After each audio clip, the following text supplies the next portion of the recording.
ಸುಮ್ಮನೆ ಕೂರದ ದೇವ್ರು ಮಾಡಿದ ಕೀಟಲೆ ನೋಡಿ ಕಾಟಿ ಅತ್ತೆ ಮನೆಗೆ ನಾಟಿ ಸೊಸೆಯ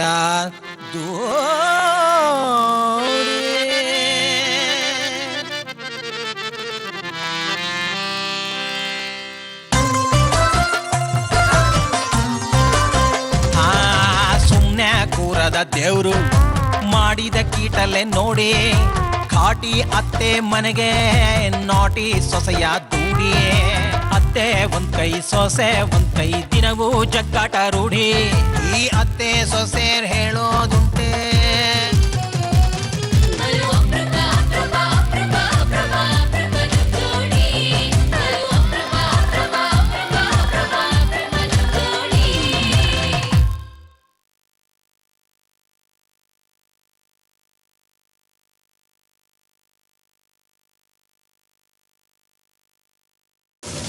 ಆದ್ರೂ ಅಕ್ಕ ಆಳು ಅರಸ ಯಾವಾಗ್ಲೂ ಆಳ್ತಿರ್ಬೇಕು, ಗೆಲ್ತಿರ್ಬೇಕು. ಅತ್ತೆ ಅಂದ್ರೆ ಏನು? ಅವ್ರಿಗೆ ನಾವೆಲ್ಲ ಎಷ್ಟು ಹೆದರ್ಕೋತೀವಿ, ತಗ್ಗಿ ಬಗ್ಗಿ ನಡ್ಕೋತೀವಿ. ಅಂತವ್ರನ್ನ ಈ ಸಾಕ್ಷಿ ಬಂದ್ 4 ದಿನದಲ್ಲಿ ಅವ್ರ ಬಾಯಿ ಕಟ್ ಹಾಕಿ ನಮ್ಮನ್ನೆಲ್ಲ ಹೇಗ್ ತೆಪ್ಪ ಕೂರ್ಸ್ಬಿಟ್ಟಿದ್ದಾಳೆ ನೋಡಿ. ಅವಳ ಧೈರ್ಯನ ಮೆಚ್ಚಲೇಬೇಕು. ಅವಳ ಧೈರ್ಯ ಹೇಗೆ ಇರ್ಲಿ, ಅತ್ತೆ ಸೋಲೋದನ್ನ ನಾನಿನ್ ನೋಡಕ್ ಆಗ್ತಿಲ್ಲ ಅಕ್ಕ. ಅಖಿಲ, ನನಗೆಷ್ಟು ಕಷ್ಟ ಆಗ್ತಾ ಇದೆ ಅಂತ ಗೊತ್ತಾ ನಿನಗೆ? ಒಂದು ಕಡೆ ತವ್ರ ಮನೆ ಸಂಬಂಧ, ಇನ್ನೊಂದು ಕಡೆ ಗಂಡನ ಮನೆ ಸಂಬಂಧ. ಸಾಕ್ಷಿನ ನಿಷ್ಠುರವಾಗಿ ಅನ್ನೋ ಹಾಗೂ ಇಲ್ಲ, ಈ ಕಡೆ ಅತ್ತೆ ನೀವು ಸೋತ್ ಹೋಗಿ ಅಂತ ಹೇಳೋ ಹಾಗೂ ಇಲ್ಲ. ಎಷ್ಟು ಕಷ್ಟ ಆಗ್ತಾ ಇದೆ ಅಂತ ಗೊತ್ತಾ ನಿನಗೆ? ಅಕ್ಕ, ನಾನು ಹೀಗೆ ಹೇಳ್ತೀನಿ ಅಂತ ತಪ್ಪು ತಿಳ್ಕೊಬೇಡಿ. ನಾವೇ ಏನಾದರೂ ಪ್ಲಾನ್ ಮಾಡಿ ಅವಳನ್ನ ಅವಳ ಮನೆಗೆ ಕಳಿಸ್ಬಿಡೋಣವಾ? ಆದರೆ ಹೇಗೆ? ಕೂಸಿ ಹೊಡೆಯೋಣ, ಬೇಡ್ಕೊಳ್ಳೋಣ. ಬಗ್ದಿದ್ರೆ ಬೆದರಿಕೆ ಹಾಕೋಣ. ಅವಳು ಅದಕ್ಕೆಲ್ಲ ಬಗ್ತಾಳೆ ಅಂತ ನೀನು ಅನ್ಕೊಂಡಿದ್ಯಾ? ಪರೀಕ್ಷೆ ಮುಗಿಯೋವರೆಗೂ ಅವಳು ಕಾಲ ಆಚೆ ಕಡೆ ಇಡೋದಿಲ್ಲ. ಸರಿ ಅಕ್ಕ, ಅವಳು ಇದೇ ಮನೇಲೇ ಇರ್ಲಿ, ಆದ್ರೆ ಅವಳು ಯಾವ ಕಿತಾಪತಿನೂ ಮಾಡಬಾರ್ದು ಅಂತ ಹೇಳೋಣ. ಅವಳ ಪಾಡಿಗೆ ಅವಳು ಕೆಲಸ ಮಾಡ್ಕೊಳ್ಳಿ, ಅತ್ತೆ ಸುದ್ದಿಗಂತೂ ಅವಳು ಹೋಗ್ಲೇಬಾರ್ದು, ಸರಿನಾ? ಆದ್ರೆ ಅವಳು ಕೇಳ್ಬೇಕಲ್ಲ ಆ ಮಾತನ್ನ. ನಾನು ಏನ್ ಹೇಳಿದ್ರು ನೀವು ಅದಕ್ಕೆ ವಿರುದ್ಧವಾಗೇ ಹೇಳ್ತಿದ್ದೀರಲ್ಲ. ನಾನು ನಿಮ್ಮನ್ನೇ ಒಪ್ಸಕ್ಕಾಗ್ತಿಲ್ಲ, ಇನ್ನು ಅವಳನ್ನ ಒಪ್ಸಕ್ಕಾಗತ್ತಾ? ಅಂದ್ರೆ ಏನ್ ಅರ್ಥ ಅಖಿಲ? ನನ್ಗೇನ್ ಆಸೆನಾ ಅತ್ತೆಗೆ ಬೇಜಾರಾಗ್ಬೇಕು, ಅತ್ತೆಗೆ ಅವಮಾನ ಆಗ್ಬೇಕು ಅಂತ? ಅತ್ತೆ ಗೌರವ ಹಾಳಾಗ್ಬಾರ್ದು, ಈ ಮನೆ ಸಿಸ್ಟಮ್ಸು ವ್ಯತ್ಯಾಸ ಆಗ್ಬಾರ್ದು ಅನ್ನೋ ಆಸೆ ನನಗೂ ಇರೋದಿಲ್ವಾ? ಇರುತ್ತೆ, ಆದ್ರೆ ನೀವ್ ಹೇಳ್ದಾಗೆ ತವ್ರ ಮನೆ ಸಂಬಂಧ ಅಂದ್ಮೇಲೆ ಆ ಕಡೆನೂ ಸ್ವಲ್ಪ ಮೋಹ ಇರುತ್ತಲ್ವಾ?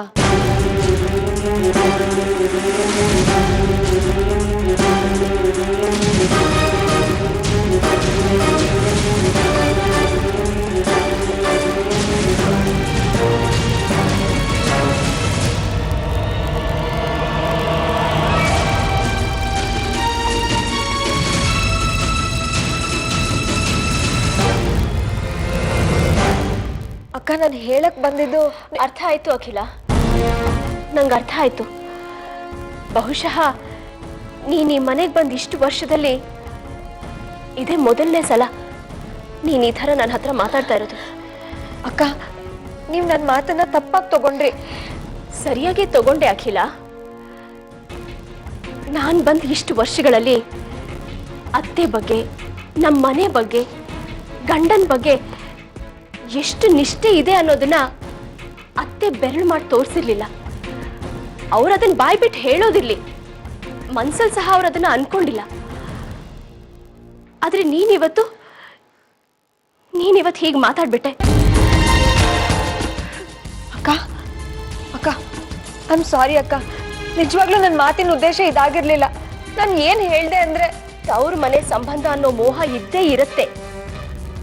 ಇದೇ ಅಲ್ವಾ ನೀನ್ ಹೇಳಿದ್ದು? ಏನಿ ಮಾತಿನ ಅರ್ಥ ಹಾಕಿಲ್ಲ? ನನಗೆ ತವ್ರ ಮನೆನೇ ಹೆಚ್ಚು, ಸಾಕ್ಷಿನೇ ಹೆಚ್ಚು.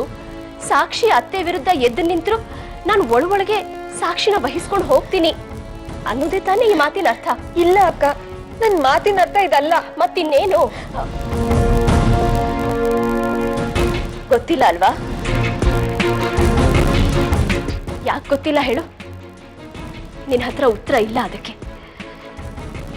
ನೀನ್ ಹೇಳಿದ ಮಾತಿನ ಅರ್ಥ ಅದೇ ಅಖಿಲ. ನನಗೆ ಅರ್ಥ ಆಯ್ತು ಬಿಡು. ಚಿಕ್ಕವ್ರು ತಪ್ಪು ಮಾಡಿದ್ರೆ ದೊಡ್ಡವರು ಅದನ್ನ ಕ್ಷಮಿಸ್ಬೇಕಂತೆ. ಆದ್ರೆ ದೊಡ್ಡವರೇ ತಪ್ಪು ಮಾಡ್ಬಿಟ್ರೆ ಅವ್ರಿಗೆ ಶಿಕ್ಷೆ ಕೊಡೋರು ಯಾರು? ಇದನ್ನ ನಮ್ಮಮ್ಮ ನನಗೆ ಹೇಳ್ಕೊಟ್ಟಿದ್ದಾರೆ. ಇಲ್ಲಿ ಬಿಡು ಅಖಿಲ, ಪರವಾಗಿಲ್ಲ. ನೀನ್ ಆಡಿದ ಮಾತಿಂದ ನನಗೆ ಕೋಪ ಬರಲಿಲ್ಲ, ಆದ್ರೆ ತುಂಬಾ ನೋವಾಯ್ತು. ಅದನ್ನ ಮಾತ್ರ ನಾನು ಯಾವತ್ತೂ ಮರೆಯೋದಿಲ್ಲ. ಅಕ್ಕ ಅಕ್ಕ ನಿಂತ್ಕೊಳ್ಳಿ ಅಕ್ಕ. ಅಕ್ಕ ನಿಜ ಸಾರಿ ಅಕ್ಕ. ನೋಡಿ, ನಾನು ಆಡಿದ ಮಾತಿಗೆ ನನ್ನ ಮೇಲೆ ನೀವು ಬೇಜಾರು ಮಾಡ್ಕೊಳ್ಳಿ. ಎರಡೇ ಟನ್ ಕೆನ್ನೆ ಕೊಡ್ದು ಬುದ್ಧಿ ಹೇಳಿ. ಆದ್ರೆ ನೀವು ನೊಂದ್ಕೋಬೇಡಿ ಅಕ್ಕ. ನಿಜ ನನ್ನ ಮನ್ಸಲ್ಲಿ ಆ ಉದ್ದೇಶ ಇಲ್ಲ ಅಕ್ಕ. ನಾನು ನಿಜ ಹೇಳ್ತಾ ಇದ್ದೀನಿ. ಇರ್ಲಿ ಬಿಡು ಅಖಿಲ. ಯಾರೋ ಒಬ್ಬ ದೊಡ್ಡ ಮನುಷ್ಯ ಹೇಳಿದನಂತೆ, ಮಾಡೋ ತಮಾಷೆ ಹಿಂದೆ ಸೀರಿಯಸ್ ಆದ ಯೋಚನೆ ಇದ್ದೇ ಇರುತ್ತೆ ಅಂತ. ನಾವದನ್ನ ಹೊರಗೆ ಹಾಕೋ ಸ್ವರೂಪ ಹೇಗೆ ಇರಲಿ, ಆದ್ರೆ ಮನ್ಸಲ್ಲಂತೂ ಅದಿರ್ಲೇಬೇಕು.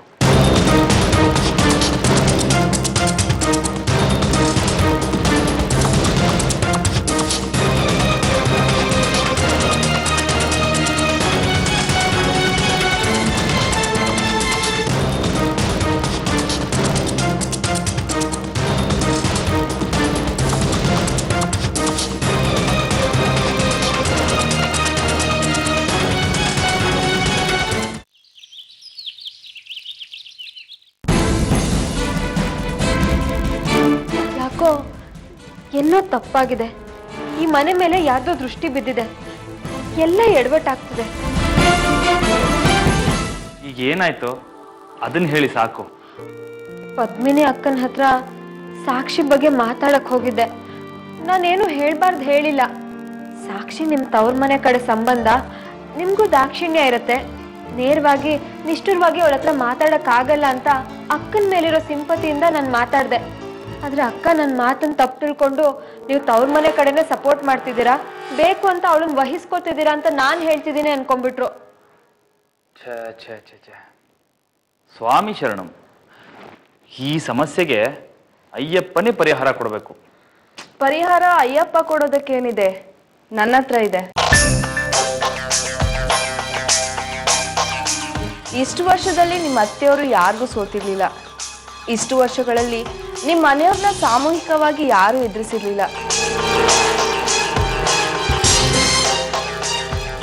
ಇಷ್ಟು ವರ್ಷಗಳಲ್ಲಿ ಪದ್ಮಿನಿ ಅಕ್ಕ ಅವ್ರಿಗೂ ನಿಮ್ಗೂ ಯಾವುದೇ ಮಿಸ್ಅಂಡರ್ಸ್ಟ್ಯಾಂಡಿಂಗ್ ಬಂದಿರಲಿಲ್ಲ. ಆದ್ರೆ ಇವಾಗ ಇದೆಲ್ಲ ನಡೀತಿದೆ ಅಂದ್ರೆ ಇದಕ್ಕೆಲ್ಲ ಒಬ್ರು ಕಾರಣ ಆಗಿರೋರು ಇರ್ಲೇಬೇಕಲ್ಲ. ಅದು ನಾನೇ.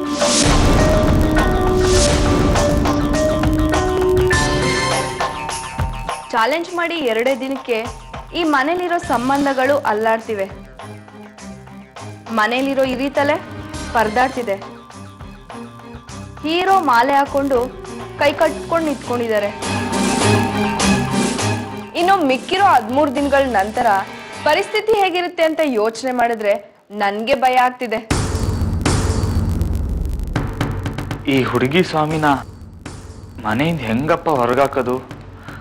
ಸ್ವಾಮಿ ಅಯ್ಯಪ್ಪ ನೀನೇ ಕಾಪಾಡಬೇಕು. ದೇವ್ರೆ, ಇವಳನ್ನ ವಾಪಸ್ ಮನೆ ಕಳ್ಸೋದು ಹೇಗಪ್ಪ? ನನಗೆ ಗೊತ್ತು ನಿಮ್ಮಿಬ್ರು ಮನ್ಸಲ್ಲೂ ಏನ್ ನಡೀತಿದೆ ಅಂತ. ಹೇಗಾದ್ರೂ ಮಾಡಿ ಈ ಹುಡುಗಿನ ಆದಷ್ಟು ಬೇಗ ಈ ಮನೆಯಿಂದ ಹೊರಗಡೆ ಕಳಿಸ್ಬೇಕಂತಲ್ವಾ ನೀವಿಬ್ರು ಯೋಚನೆ ಮಾಡ್ತಿರೋದು?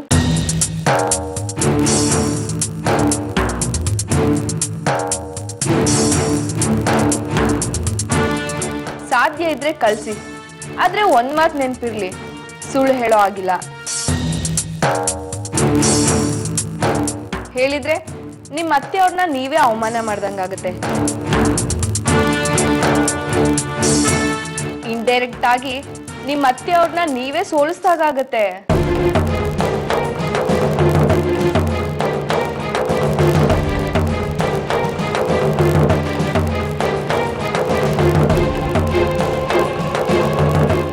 All the best. ನನಗೆ ಓದ್ಕೊಳ್ಳೋಕೆ ತುಂಬಾ ಇದೆ. ಬಾಯ್.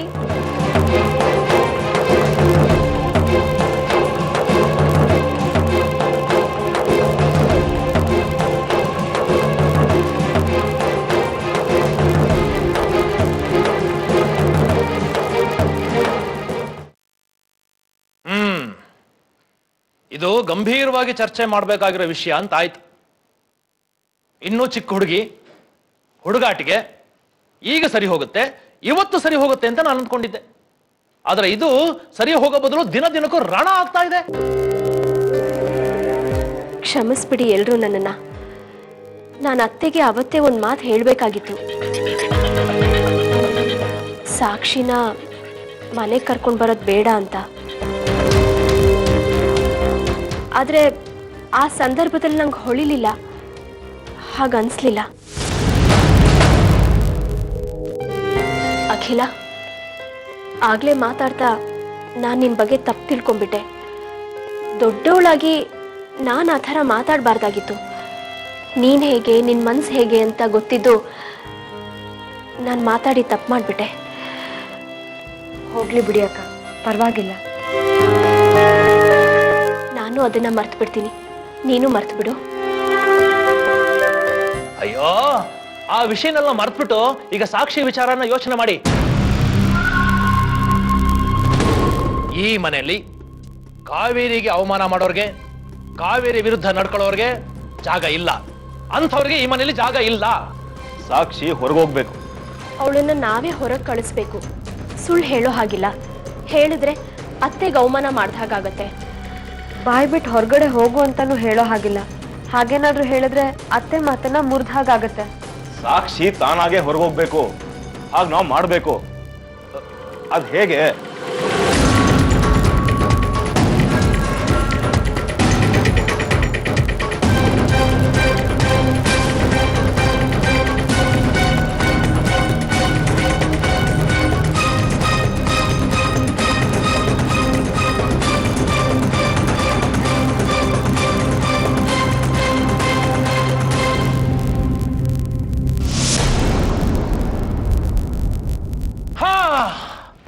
ಇದಕ್ಕಿರೋದು ಒಂದೇ ಐಡಿಯಾ. ನಿಮ್ ರಾಘು ಚಿಕ್ಕಪ್ಪ, ರೇವತಿ ಚಿಕ್ಕಮ್ಮ ತೀರ್ಥಯಾತ್ರೆ ಮುಗಿಸ್ಕೊಂಡು ವಾಪಸ್ ಬರೋದು. ಕರೆಕ್ಟ್.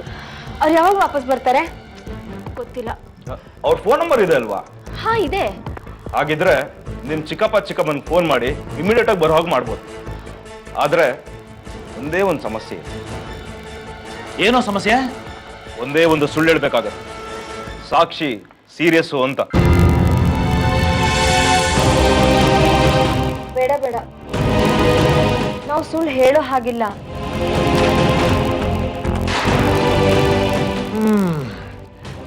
ಏನ್ ಮಾಡ್ಬೋದು? ನಾವು ಸುಳ್ಳು ಹೇಳಬಾರ್ದು. ಸಾಕ್ಷಿ ಅಪ್ಪ ಅಮ್ಮ ವಾಪಸ್ಸು ಬರಬೇಕು. ಸಾಕ್ಷಿ ಈ ಮನೆಯನ್ನ ಬಿಟ್ಟು ಹೊರಡಬೇಕು. ಏನ್ ಮಾಡೋದು?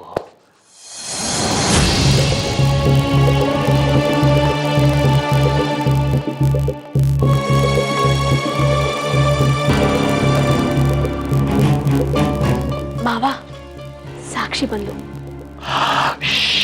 ಸುಮ್ಮನೆ ಬಿಡಿ, ಆ ವಿಷಯ ಯಾರು ಮಾತಾಡ್ಬೇಡಿ. ಯಾವ ವಿಷಯ ಮಾತಾಡಬಾರ್ದು ಅಂಕಲ್? ಏನಿಲ್ಲ ಮೇಡಮ್, ಅದು ಬೇರೆ ವಿಷಯ.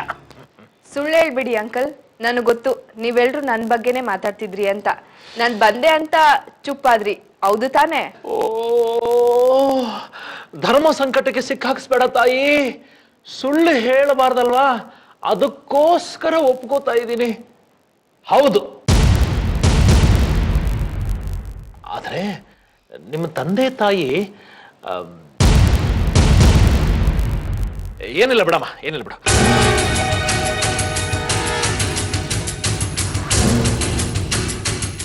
ಪದ್ಮಿನಿ, ನೀನು ಸ್ವಲ್ಪ ಹೊತ್ತು ಸುಮ್ಮನೆ ಬಿಡಮ್ಮ. ಅಂಕಲ್, ಏನದು ಅಪ್ಪ ಅಮ್ಮ? ಏನಿಲ್ಲಮ್ಮ, ನಿನ್ನ ಪರೀಕ್ಷೆಗಳೆಲ್ಲ ಮುಗಿತೇನಮ್ಮ? ಇಲ್ಲ, ಇನ್ನೂ 5 ಪೇಪರ್ ಇದೆ. ಆದ್ರೆ ಯಾಕೆ? ಅದು ನೀನು ಯಾವುದ್ರ ಬಗ್ಗೆನೂ ತಲೆ ಕೆಡಿಸ್ಕೊಬೇಡಮ್ಮ. ಓದಿನ ಕಡೆ ಮಾತ್ರ ಗಮನ ಕೊಡು, ಎಲ್ಲ ಒಳ್ಳೇದಾಗತ್ತೆ. ಅಂಕಲ್ ಪ್ಲೀಸ್, ನನಗೆ ಗೊತ್ತಾಗ್ತಿದೆ ನೀವೇನೋ ನನ್ನ ಹತ್ರ ಮುಚ್ಚಿಡ್ತಿದ್ದೀರಾ ಅಂತ. ಆದ್ರೆ ಅಪ್ಪ ಅಮ್ಮನ ವಿಷಯ ಯಾಕೆ ಕೇಳಿದ್ರಿ?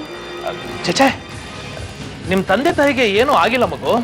ಅವರು ಕ್ಷೇಮವಾಗಿ ವಾಪಸ್ ಬರ್ತಾರೆ. ನೀನೇನು ಯೋಚನೆ ಮಾಡ್ಬೇಡ. ಇಷ್ಟಕ್ಕೂ ನಾವೆಲ್ಲ ಇದೀವಲ್ವಾ?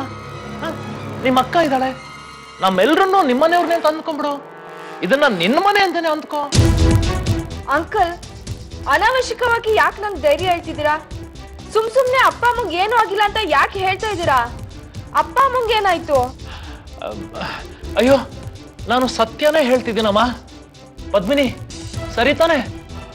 ಹಾ, ನಾನು ಯಾವ ಸುಳ್ಳನ್ನು ಹೇಳ್ತಿಲ್ಲಮ್ಮ. ಸಾಕ್ಷಿ ತಂದೆ ತಾಯಿ ಆರಾಮಾಗೇ ಇದ್ದಾರೆ. ತೀರ್ಥಯಾತ್ರೆ ಮುಗಿಸ್ಕೊಂಡು ಸುರಕ್ಷಿತವಾಗಿ ವಾಪಸ್ ಬರ್ತಾರೆ. ಸಾಕ್ಷಿ, ನೀನ್ ಮಾತ್ರ ಪರೀಕ್ಷೆ ಮುಗಿಯೋವರೆಗೂ ಆರಾಮಾಗೇ ಇರಮ್ಮ.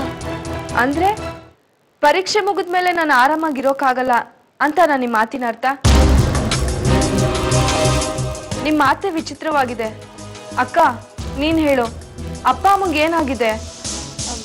ಚಿಕ್ಕಪ್ಪ ಚಿಕ್ಕಮ್ಮಂಗೆ ಏನಾಗಿದೆ? ಏನೂ ಆಗಿಲ್ಲ. ನನಗೆ ಭಯ ಆಗ್ತಿದೆ. ಇರು, ಅಪ್ಪ ಅಮ್ಮಂಗೆ ಕಾಲ್ ಮಾಡ್ತೀನಿ.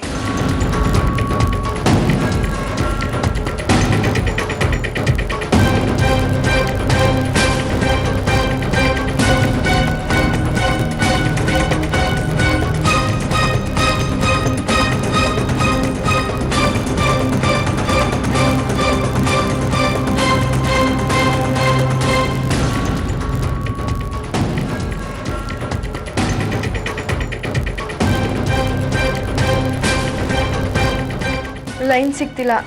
ಅಕ್ಕ, ನಿಜ ಹೇಳು, ಅಪ್ಪ ಅಮ್ಮನಿಂದ ಏನಾದ್ರೂ ವಿಷಯ ಬಂತಾ?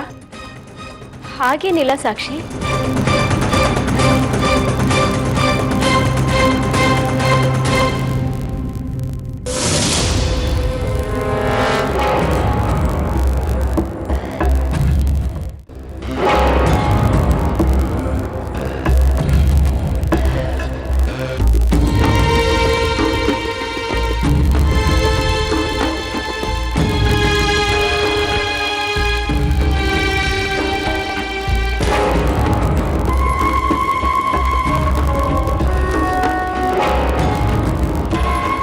ದೇವ್ರೆ, ಅಪ್ಪ ಅಮ್ಮಂಗೆ ಏನು ಸಮಸ್ಯೆ ಆಗದೆ ಇರಲಿ.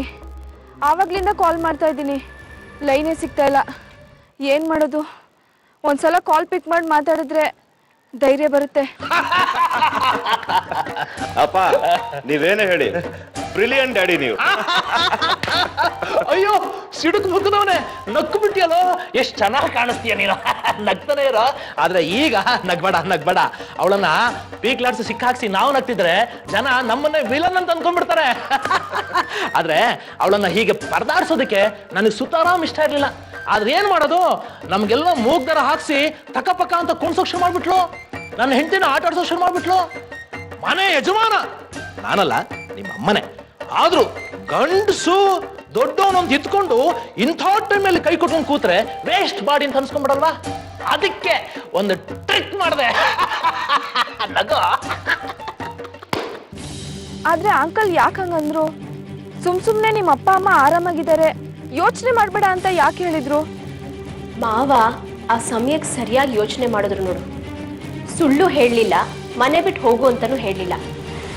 ಸಾಕ್ಷಿ ಈಗ ಅತ್ತೆಗೆ ಅಭಿಗೆ ಟಾಂಟ್ ಕೊಡೋದನ್ನ ಬಿಟ್ಟು ಚಿಕ್ಕಪ್ಪ ಚಿಕ್ಕಮ್ಮನ ಬಗ್ಗೆ ಟೆನ್ಷನ್ ಮಾಡ್ಕೊಂಡು ಕೂತ್ಕೊಳ್ಳೋ ಹಾಗೆ ಮಾಡಿದ್ರು.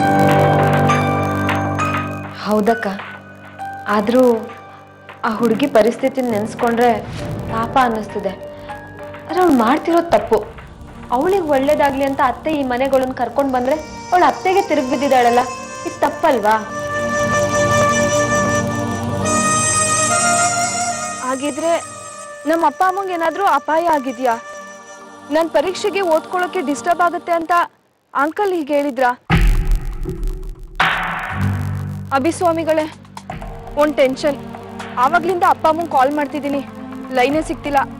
ಅಂಕಲ್ ಬೇರೆ ಒಂಥರ ಅನುಮಾನ ಬರೋ ರೀತಿ ಮಾತಾಡ್ಬಿಟ್ರು. ಏನ್ ಮಾಡೋದು ಅಂತಾನೆ ಗೊತ್ತಾಗ್ತಿಲ್ಲ, ಭಯ ಆಗ್ತಿದೆ. ಅದಕ್ಕೀಗ ನಾನು ಏನ್ ಮಾಡ್ಬೇಕು? ಹಾಗೆ ಹೇಳ್ಬೇಡಿ ಸ್ವಾಮಿ, ಏನಾದರೂ ಸೊಲ್ಯೂಷನ್ ಕೊಡಿ ಪ್ಲೀಸ್. ಈ ಆತಂಕನ ಹೇಳ್ಕೊಳ್ಳೋಕೆ ನನ್ಗೀಗ ಬೇರೆ ಯಾರೂ ಇಲ್ಲ. ಅಯ್ಯಪ್ಪನ ಭಕ್ತಿಯಿಂದ ಸ್ಮರಣೆ ಮಾಡಿ, ಸ್ವಾಮಿ ಎಲ್ರಿಗೂ ಒಳ್ಳೇದು ಮಾಡ್ತಾನೆ. ನನಗೆ ಗೊತ್ತು, ನಾನು ನಿಮ್ಮ ಮೇಲೆ ಚಾಲೆಂಜ್ ಮಾಡಿದ್ದೆ, ಹಾಗೆ ನಿಮ್ಮ ತಾಯಿಯವ್ರ ಮೇಲೂ ಚಾಲೆಂಜ್ ಮಾಡಿದ್ದೆ. ನಿಮಗೆಲ್ಲ ನನ್ನ ಕಂಡ್ರೆ ಬೇಜಾರು, ಅದಕ್ಕೆ ನಿಮಗೆ ನನ್ನ ಮೇಲೆ ಅಸಮಾಧಾನ. ಹೌದಲ್ವಾ, ಮತ್ತೆ ಯಾರಿಗೆ ಆದ್ರೂ ಬೇಜಾರಾಗೋದಿಲ್ವಾ? ಅದಕ್ಕೆ ಹೇಳೋದು ಒಳ್ಳೆಯವ್ರನ್ನ ಗೋಳು ಹುಯ್ಕೋಬಾರ್ದು ಅಂತ. ನಮ್ಮ ತಾಯಿನ ಗೋಳು ಹುಯ್ಕೊಂಡ್ರಿ,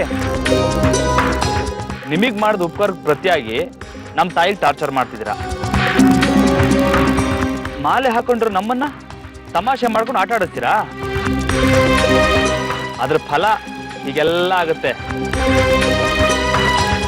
ನಾವ್ ಇನ್ನೊಬ್ರಿಗೆ ಎಷ್ಟು ನೋಯಿಸ್ತೀವೋ, ಚೂರು ಜಾಸ್ತಿ ಇಲ್ಲ ಚೂರು ಕಮ್ಮಿ ಇಲ್ಲ, ಅಷ್ಟೇ ನೋವು ನಮಗೂ ವಾಪಸ್ ಆಗೇ ಆಗತ್ತೆ. ಅದಕ್ಕಿದೇ ಉದಾಹರಣೆ. ಸಾರಿ ಅಭಿಸ್ವಾಮಿಗಳೇ, ನನ್ನಿಂದ ತಪ್ಪಾಗಿದೆ, ಕ್ಷಮಿಸ್ಬಿಡಿ. ಈಗೇನು ಮಾಡಬೇಕು ಹೇಳಿ?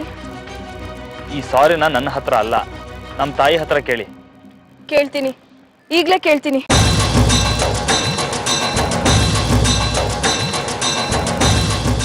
ಅಯ್ಯಪ್ಪ, ಈ ಹುಡುಗಿ ಸ್ವಾಮಿಗೆ ಈಗಲಾದ್ರೂ ಒಳ್ಳೆ ಬುದ್ಧಿ ಕೊಡಪ್ಪ.